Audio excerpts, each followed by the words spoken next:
Baik, izinkan sedikit ya.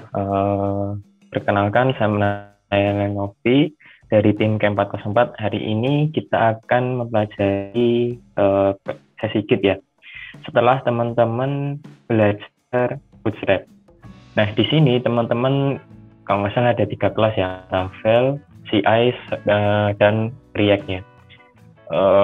Di kelas yang pertama teman-teman sudah mempelajari Bootstrap, dan kemarin memang kelas Bootstrap ini mandiri ya, jadi tidak ada sesi Zoom-nya, teman-teman bisa eksplorasi di slide materi. Tapi untuk mulai di Git ini kita akan coba untuk sesi Zoom ya. Nanti di yang akhir entah Laravel, CI ataupun React, nanti juga akan ada sesi Zoom-nya. Oke, saya share screen sebentar.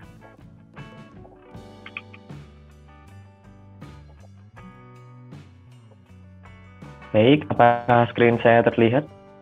Ya, sudah jelas, Kak Novi. Oke, sebentar. Oke, jadi teman-teman kemarin sudah mempelajari Bootstrap ya. Nah, kalau untuk Bootstrap itu kan sebenarnya mengatur tampilannya. Teman-teman di sini Laravel, program Laravel, CI, dan React ini kan sebenarnya hitungannya web lanjut ya. Artinya teman-teman seharusnya sudah mempelajari atau memahami HTML, CSS, JavaScript, dan PHP. Nah, di sini kita menggunakan awalnya di kelas pertama menggunakan Bootstrap. Nah, itu untuk framework pengaturan front end ya atau tampilannya. Nah, sekarang kita mempelajari di Git nih. Oke, sebelumnya saya mau tanya dulu ke teman-teman, apakah teman-teman di sini sudah familiar dengan Git? Mungkin bisa respon di kolom chat ya. Oke, belum. Oke, ada yang belum, ada yang sudah ya. Mungkin teman-teman yang sudah pernah pakai Git atau sudah familiar dengan Git. Git ini pernah teman-teman pakai atau biasa dipakai untuk apa?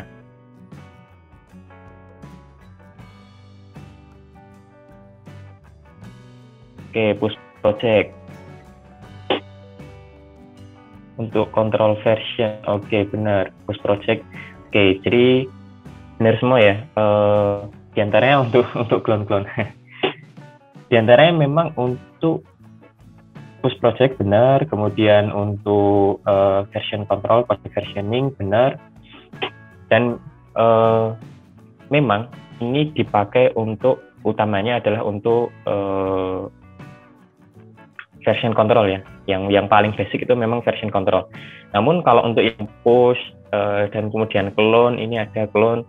Nah, ini sudah masuk ke nanti kolaborasi tim ya. Nah, tapi di kelas ini kita fokus ke versioning untuk personal project dulu. Artinya ini akan kita pakai untuk mengatur versi kode kita. Nah, jadi gini, teman-teman mungkin pernah ya tugas sekolah atau tugas kampus, atau mungkin teman-teman ada yang sudah skripsi, biasanya filenya itu ditimpuk kan. Jadi filenya itu di overwrite gitu ya. Jadi misalkan tugas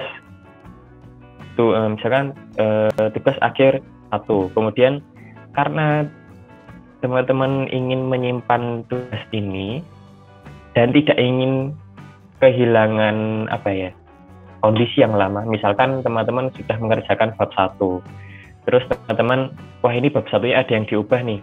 Nah, teman-teman merubah atau save as menjadi tugas akhir 2, agar teman-teman bisa melihat bab 1 yang versi lama. Kemudian teman-teman ternyata bab 1-nya ada yang berubah lagi nih, tapi nggak mau menumpuk atau mengganti bab 1 yang lama. Terus teman-teman save as lagi tugas akhir _3. Jadi ini udah ada 3 file nih, tugas akhir 1, tugas akhir 2, tugas akhir 3.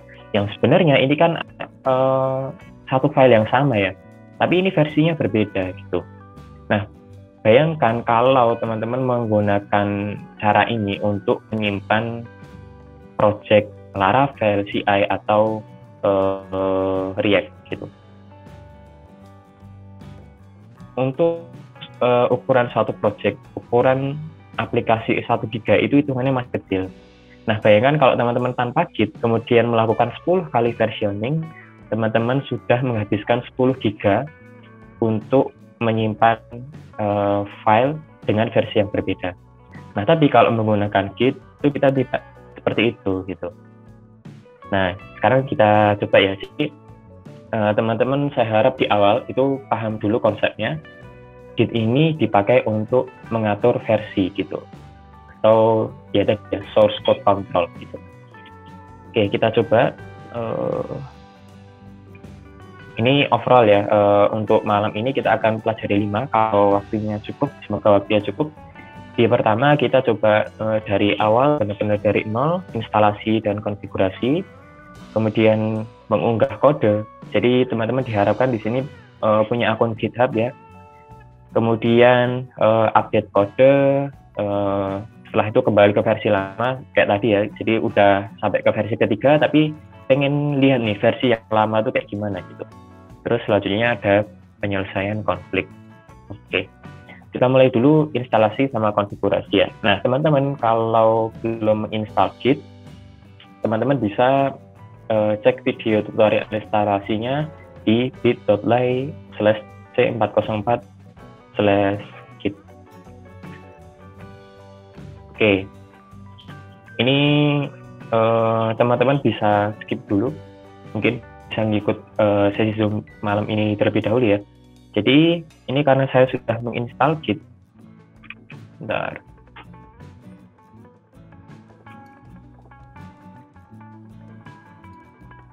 Oke.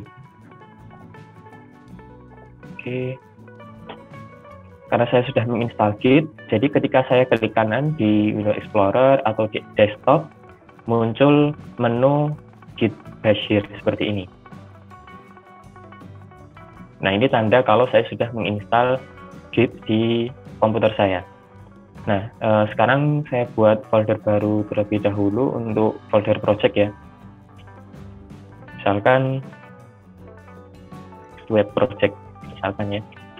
Sembarang. Kemudian saya klik kanan di web project, kemudian klik Git Bash here. Nah, di sini muncul terminal ya. Ini saya, oke. Di sini muncul terminal. Nah, ini terminal khusus untuk Git. Walaupun sebenarnya teman-teman bisa pakai command prompt ya atau CMD Windows biasa, tapi mungkin agar terbiasa teman-teman pakai ini aja, terminal Git Bash. Nah, untuk memulai Git,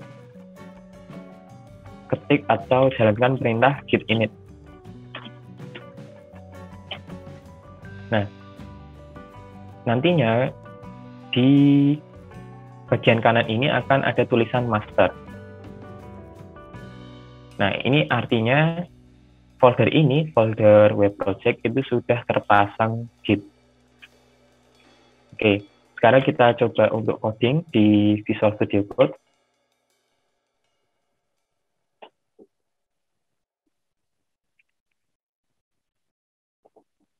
Kemudian kita buat file baru ya, HTML biasa ya. Misalkan HTML biasa, oke. Kita klik save, ini kita isi bodinya sederhana saja, misalkan hello world. Nah, kalau misalkan kita menggunakan Git di Visual Studio Code itu akan muncul tanda. Misalkan ini ada U. Nah, U di sini artinya adalah untracked. Artinya file ini index.html itu belum tercatat oleh Git. Oke. Sementara sampai sini dulu, kita lanjutkan ya ke materi selanjutnya. Jadi untuk mulai menggunakan Git, kita jalankan perintah git init. Kemudian yang kedua, ini konfigurasi. Teman-teman kalau belum pernah menggunakan Git, itu harus mengkonfig untuk username dan email. Nah, ini karena saya sudah ini git-nya sudah terpasang lama, jadi ini config-nya tidak saya jalankan. Kemudian selanjutnya, biasanya kalau awal menggunakan git, itu kode editornya menggunakan Vim. Nah itu agak kurang nyaman lah untuk dilihat. Nah itu teman-teman bisa ubah menjadi Visual Studio Code itu dengan perintah ini. Oke, ini nanti bisa teman-teman coba. Nah kita coba sekarang pertama menyimpan kode dulu ya. Nah pertama kita menyimpan kode. Di dalam Git itu ada 3 wilayah yang harus teman-teman bukan hafal ya. Setidaknya teman-teman familiar lah dengan 3 area ini, karena ini sering pasti akan dipakai gitu. Jadi ada 3 area, pertama working tree, staging area, dan history. Kita mulai dari yang paling kiri ya. Nah, working tree atau yang ini berwarna merah ini adalah wilayah yang digunakan ketika ada file baru. Setiap ada file baru atau setiap ada file yang diubah, itu pasti akan masuk ke working tree. Kemudian setelah di working tree, kita harus memindahkan ke staging area sebelum akhirnya kita commit. Nah, mungkin ini bahasanya sedikit asing ya. Staging ini apa, commit ini apa. Bahasa sederhananya, commit itu istilah untuk menyimpan filenya. Jadi kalau file itu sudah di-commit, artinya dia sudah terekam oleh Git. Nah, kalau sudah terekam oleh Git, itu nanti kita bisa melihat jejak rekamnya. Artinya kalau misalkan kita sudah sampai ke versi ketiga, kemudian ingin cek lagi ke versi yang pertama, itu bisa dilakukan. Tapi kalau kita tidak melakukan commit, kita tidak bisa melihat history kita. Ibaratnya kayak kalau browser, kita nggak bisa melihat history browsing kita gitu. Nah itu kalau tidak di-commit. Nah sekarang kan kita fokus atau penting filenya itu untuk di-commit. Oke, kita coba. Nah ini kita sudah membuat ini ya. Tadi sudah membuat index.html di Visual Studio Code. Kemudian kita coba di sini. Ini saya buka ya terminalnya. Kalau saya jalankan git status, nah perintah git status ini digunakan untuk melihat 3 area tadi. Oke, melihat area working tree dan staging area. Jadi kalau saya jalankan git status, nah ini ada index.html warnanya merah. Nah kenapa dia tercatat di sini? Karena dia adalah file baru. Dia adalah file baru dan belum pernah terekam oleh Git. Jadi makanya dia berwarna merah. Warna merah di sini artinya dia berada di working tree atau belum pernah tercatat gitu ya. Nah selanjutnya tujuan kita sekarang, target kita sekarang adalah melakukan commit agar penambahan index.html ini itu terekam oleh Git. Nah sekarang kita lakukan staging git add kemudian index.html atau nama filenya. Kalau kita jalankan git status, nah dia berubah warna menjadi hijau atau dia sudah berpindah dari working tree ke staging area. Nah makanya di sini teman-teman bisa cek ya. Di sini tulisannya adalah change to be commit. Nah sementara di sini itu adalah untracked file. Nah ini maksudnya change to be commit artinya dia sudah di staging area dan siap untuk di commit gitu. Nah mungkin gambarnya seperti ini ya. Teman-teman bisa sambil cek 3 kotak di bawah ini ya. Kalau sudah dilakukan git add, maka dia berpindah.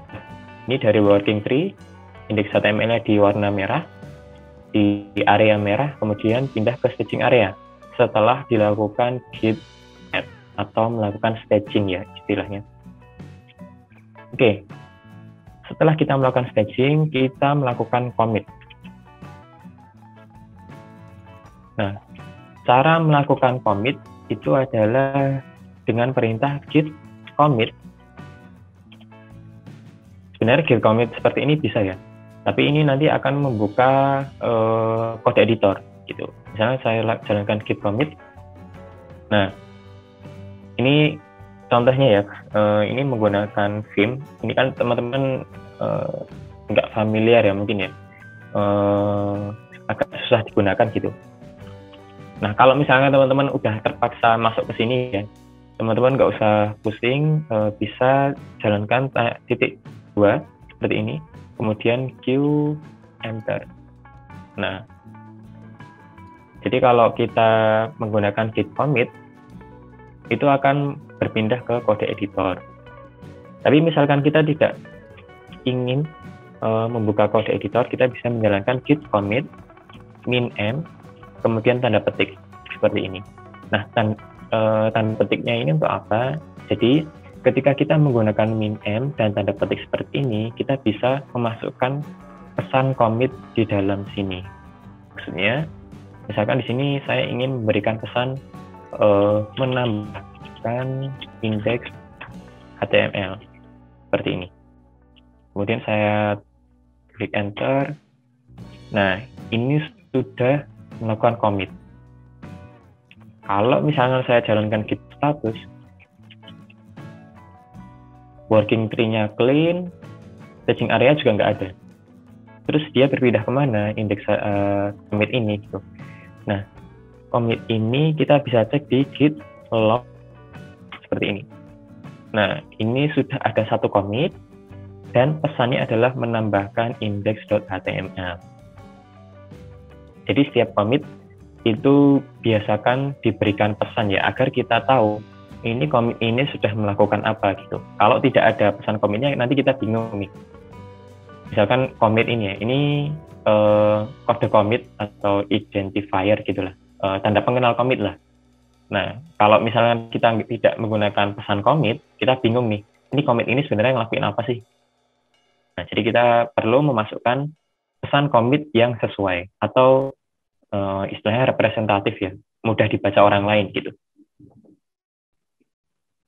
Oke. Selanjutnya, jadi setelah staging kemudian melakukan commit, index.html akan berpindah ke history gitu. Ini index HTML masih di hijau, setelah melakukan commit dia berpindah ke history, atau ini yang berwarna biru ya. Nah, kita bisa melakukan cek commit. Misalkan kita mau cek commit yang lama gitu, dengan menggunakan git log atau git log online. Nah, git log online ini versi singkatnya dari git log. Jadi teman-teman bisa bandingkan ya. Kalau kita menggunakan git log, itu kita melihat commit, history commit secara lengkap. Ini kode commitnya yang lengkap, kemudian autornya siapa, terus dilakukan di waktu kapan gitu. Tapi kalau untuk online itu hanya ringkasannya saja.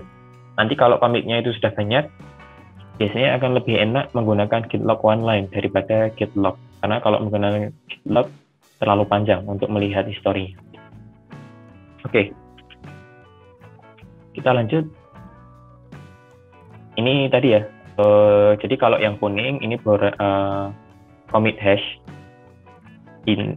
istilahnya commit hash ya, tapi ini sebenarnya digunakan untuk tanda pengenal, pembeda satu commit dengan commit yang lainnya. Oke. Nah, sekarang kita masuk ke GitHub ya. Ini saya harapkan teman-teman di program ini setelah selesai teman-teman bisa punya akun GitHub masing-masing dan bisa mulai upload kode ke GitHub masing-masing. Nah, kenapa? Karena GitHub ini itu istilahnya seperti sosial medianya programmer ya. Dan nggak jarang HR atau recruiter itu ingin melihat GitHub-nya teman-teman gitu.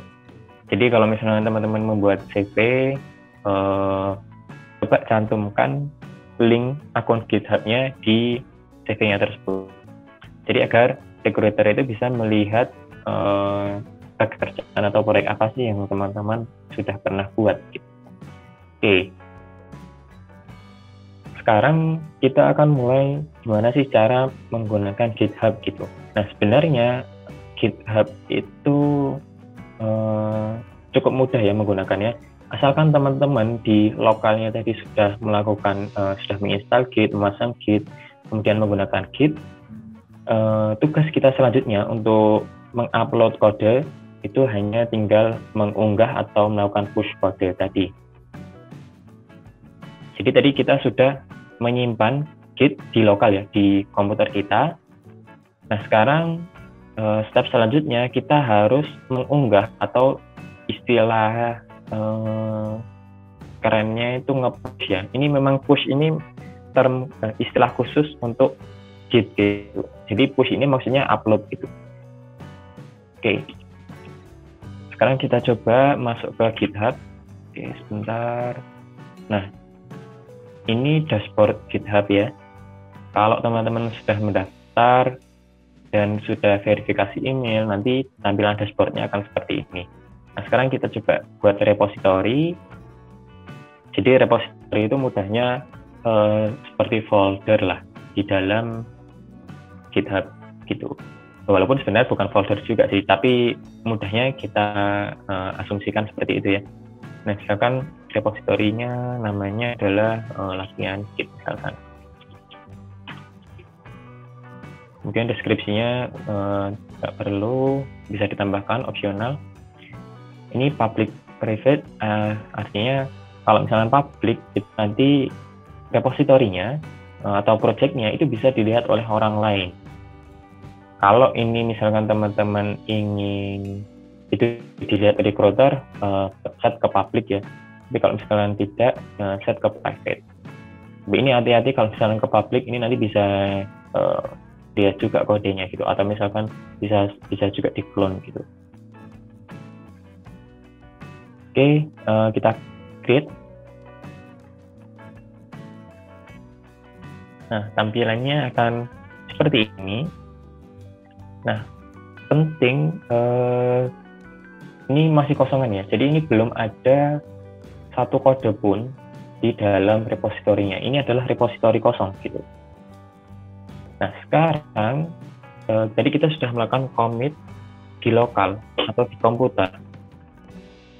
Sekarang target kita itu adalah mengunggah kode tadi ke GitHub. Nah, caranya gimana? Kita perlu menghubungkan Git di lokal dengan GitHub dengan menggunakan ini ya, link ini. Jadi kita bisa menggunakan link HTTPS, kita copy linknya. Ini link HTTPS-nya kita copy.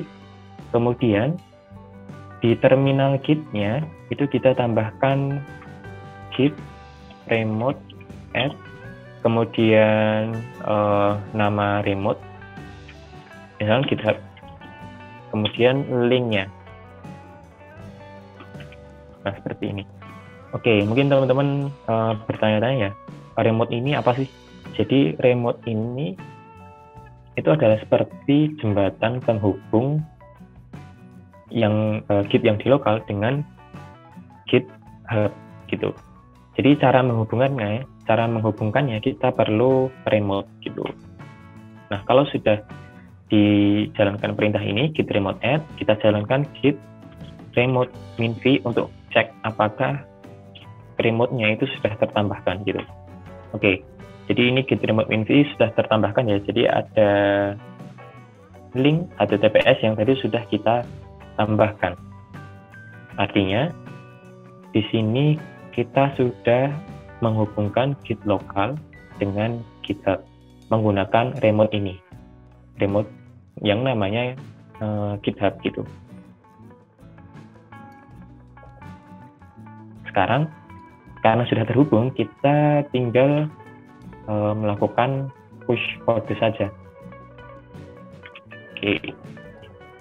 Nah, sekarang kita tinggal melakukan push kode gitu. Nah, cara melakukan push kodenya itu adalah menjalankan perintah git push, kemudian nama remote-nya GitHub, kemudian nama branch.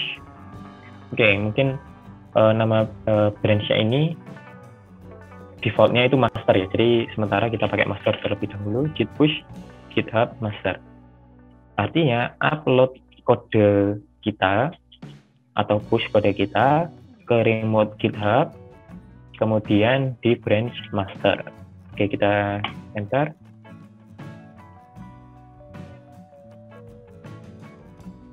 Oke, ini karena ini ya.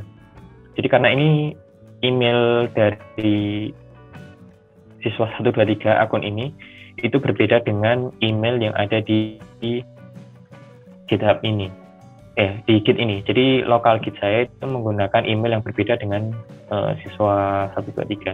Tapi nggak masalah, itu bisa kita setting. Sebentar ya, saya setting sebentar. Oke.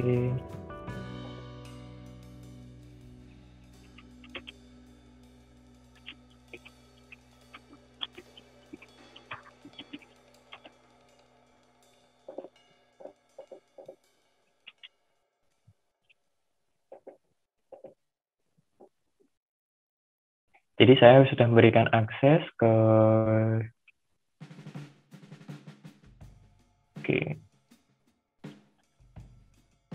Ini coba saya lakukan lagi. Oke, ini harus ini ya, sebentar.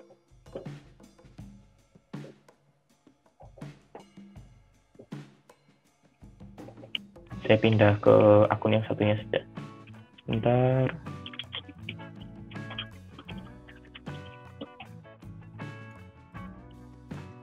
Oke, kita ulang lagi stepnya, misalkan web project, kemudian description-nya opsional, misalkan saya set public grid.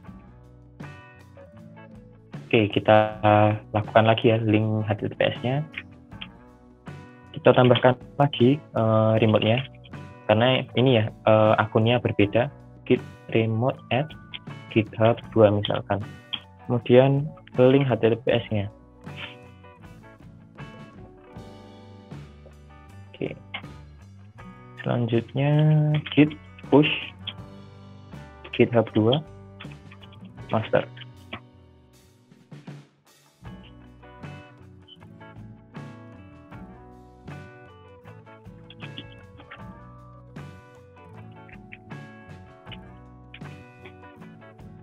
Oke.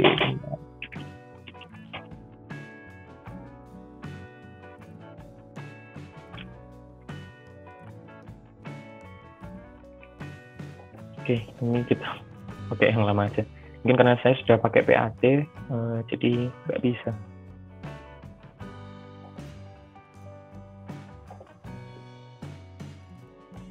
Oke, sebentar. Balik lagi ke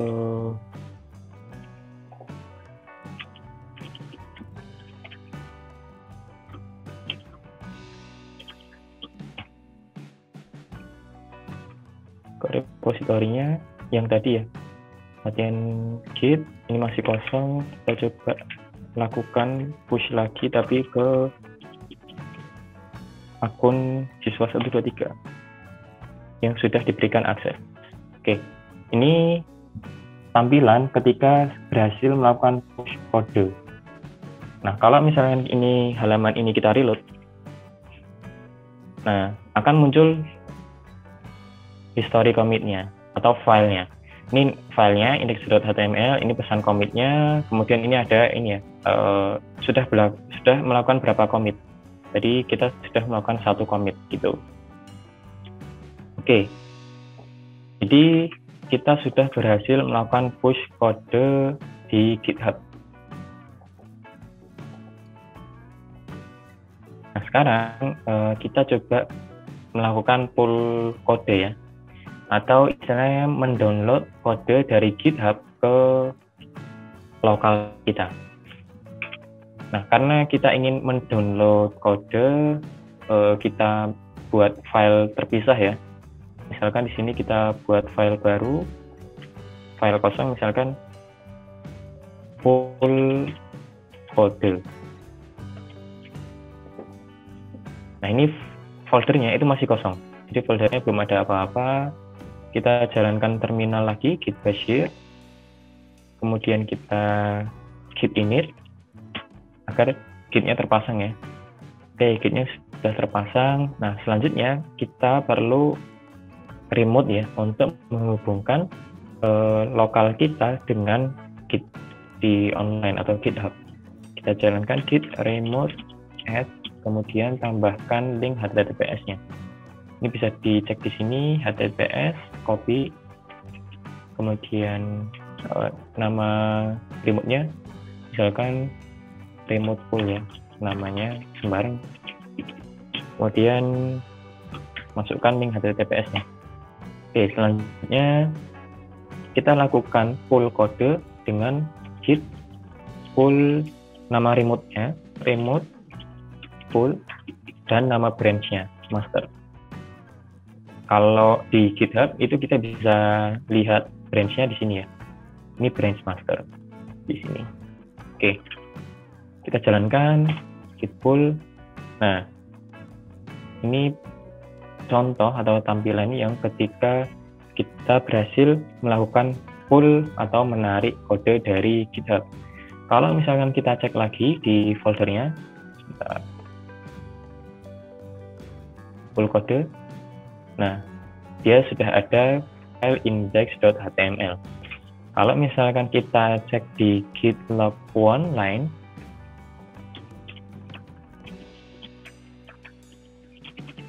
nah historinya juga ada nih, menambahkan index.html. Jadi kita sudah berhasil push dan pull kodenya. Oke. Nah, selanjutnya kita coba untuk modify file.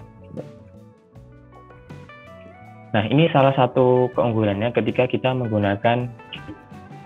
Kalau misalkan file yang filenya, misalkan ini ya, index.html, itu sudah direkam oleh Git.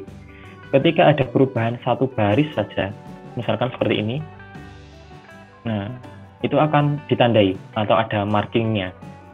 Artinya ini ada satu penambahan baris atau ada baris kode yang berubah dari commit sebelumnya. Misalkan di sini ya, saya ubah hello world-nya menjadi misalkan selamat datang.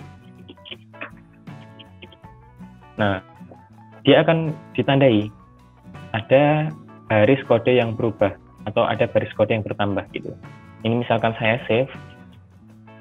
Nah, Visual Studio Code juga akan marking ya atau menandai file ini terjadi perubahan atau modify, ya, modified gitu. Nah, berbeda halnya kalau filenya itu baru atau belum pernah terekam oleh Git. Misalkan saya tambahkan style.css ya, misalkan ya, seperti ini. Kemudian sembarang saya save. Nah, kalau misalkan filenya itu baru atau belum pernah terekam oleh Git, di bagian kanannya ini, di bagian kirinya ini, itu tidak akan di-marking. Kenapa? Karena file ini itu belum pernah masuk dalam rekaman Git. Jadi di bagian kirinya itu tidak akan ada warnanya. Berbeda kalau misalnya index.html ini yang sebelumnya sudah kita masukkan ke dalam Git, dia akan merekam perubahannya. Karena dia akan membandingkan dengan versi yang lama. Karena versi yang lama itu adalah tulisannya hello world, sementara yang sekarang itu adalah selamat datang, maka warnanya akan berubah. Oke, jadi ini salah satu benefit kita menggunakan Git. Itu akan langsung tercatat perubahannya. Oke, kita lanjutkan.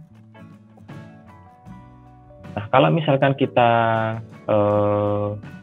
menambahkan file baru ya, nantinya di git status, oke, sebentar, git status ini saya jalankan git status, akan ada dua file, tapi ini sebenarnya sama-sama berada di working tree. Bedanya satunya itu adalah modified index.html, sebelumnya sudah pernah masuk ke dalam history Git, tapi di sini ada perubahan nih. Nah, kalau yang style.css ini adalah benar-benar file baru. Jadi makanya ada perbedaan ya. Di sini untracked file, di sini adalah perubahan yang belum di staging gitu. Nah, intinya sebenarnya sama sih. Ini berada di working tree. Oke, ini berada di working tree, kita ingin melakukan staging. Nah, sebelumnya kita melakukan staging dengan perintah biasa ya. Git add, kemudian nama filenya. Misalkan seperti ini, style.css. Nah, gimana kalau filenya itu ada banyak? Kalau misalnya teman-teman menggunakan framework Laravel atau yang lainnya, itu pasti filenya itu kan ada banyak gitu. Nggak hanya satu saja. Nah, cara melakukan staging tepat gitu ya. Misalnya kita mau staging semuanya, cukup gunakan titik seperti ini. Maka ketika kita jalankan git status, kedua file itu akan masuk ke staging area. Ini ya, berubah menjadi warna hijau. Jadi kalau kita mau melakukan multiple staging, gunakan titik. Oke, kita sudah mengubah dari working tree, dipindahkan ke staging area. Nah, sekarang kita bisa melakukan commit gitu. Kalau misalnya teman-teman itu ingin membatalkan suatu staging ya, teman-teman bisa jalankan git status. Nah, misalkan di sini kita ingin unstage atau menurunkan style.css. Cukup jalankan git restore stage, kemudian nama filenya misalnya style.css. Nah, ini akan menurunkan style.css ke working tree kembali. Jadi di sini style CSS-nya masuk ke staging area, tapi ketika kita jalankan git restore stage seperti ini, maka style CSS-nya akan diturunkan ke working tree. Oke, sementara kita naikkan semua dulu ya. Git add, git status. Nah, kedua file ada di staging area. Sekarang kita lakukan commit, git commit min m, pesan commitnya. Misalkan in add index dan style CSS. Oke. Jadi di sini sudah melakukan commit. Kalau kita jalankan git log, maka akan ada dua commit. Nah, sekarang kita coba cek di GitHub-nya. Kalau kita reload, di sini itu masih terekam sebagai satu commit. Nah, kenapa? Karena kita belum melakukan push kodenya. Setiap kali ada perubahan di lokal, itu tidak secara otomatis dinaikkan ke GitHub. Jadi makanya kita perlu melakukan push lagi, git push GitHub master. Oke, berhasil melakukan push. Kalau kita reload, nah ini akan ada dua commit dan file CSS-nya itu tertambahkan. Jadi teman-teman setiap kali melakukan perubahan, kalau misalkan ingin menyimpan perubahannya di online atau di GitHub, atau misalkan di repository online lain ya, jangan lupa teman-teman melakukan push ulang gitu. Oke, kita lanjutkan. Nah, salah satu keuntungannya ketika kita menggunakan GitHub itu kita bisa berpindah atau kembali ke versi yang lama gitu. Ini kayak mesin waktu sebenarnya ya. Jadi kita misalkan kita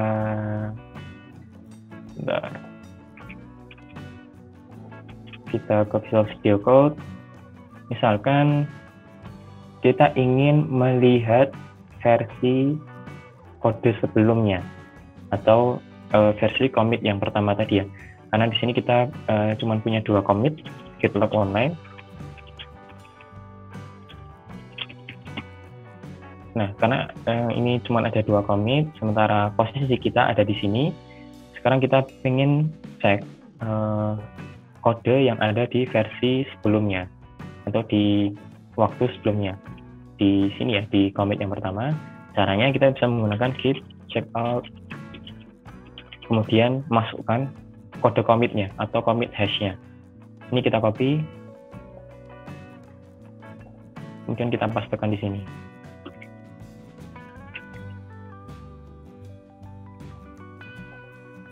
Nah, copy, paste, oke. Nah, sekarang kita ada di versi yang sebelumnya. Nah, versi yang pertama tadi tulisannya itu adalah hello world dan style.css-nya itu tidak ada di folder. Ini bisa dicek ya. Di bagian kiri itu tidak ada style.css-nya. Kalau misalkan kita cek di tab-nya, nah ini dicoret nih, artinya dihapus karena kita berada di versi yang lama gitu. Kalau misalnya kita pengen balik lagi ke versi yang sekarang atau versi yang terkini, kita bisa berpindah lagi ke commit yang sekarang itu dengan git checkout master, karena tadi kita branch-nya menggunakan master ya. Nah, sekarang kita kembali ke versi terkini. Jadi style CSS-nya ada dan kemudian teksnya itu selamat datang, bukan hello world. Mungkin closing statement ya sebelum kita tutup sesi malam hari ini. Jadi diharapkan teman-teman setelah belajar Bootstrap atau mengatur tampilannya, teman-teman menggunakan Git ini untuk menyimpan file project teman-teman selanjutnya. Jadi kalau misalkan teman-teman belajar Laravel di minggu selanjutnya, teman-teman bisa mengupload kode Laravelnya. Teman-teman menggunakan CI, silahkan upload kode CI-nya. Harapannya teman-teman sudah punya portofolio di akhir gitu. Jadi teman-teman bisa menggunakan akun GitHub-nya untuk sebagai repository online ya. Kalau misalkan teman-teman ingin selanjutnya membuat project lagi, kemudian ingin dijadikan portofolio, teman-teman bisa menggunakan akun GitHub masing-masing. Jadi harapannya seperti itu, semoga bermanfaat. Saya kembalikan ke Kak Asti. Ya, baik. Terima kasih banyak Kak Novi atas materinya. Kemudian terima kasih teman-teman yang sudah berpartisipasi dan antusias sekali. Mohon maaf karena tadi kolom chatnya nggak bisa dinyalakan terus-menerus ya. Jadi kalau misalkan teman-teman masih ada yang ingin ditanyakan, bisa langsung komunikasi dengan Kak Novi melalui grup Telegram. Saya akhiri dulu malam ini teman-teman. Sampai jumpa di sesi selanjutnya.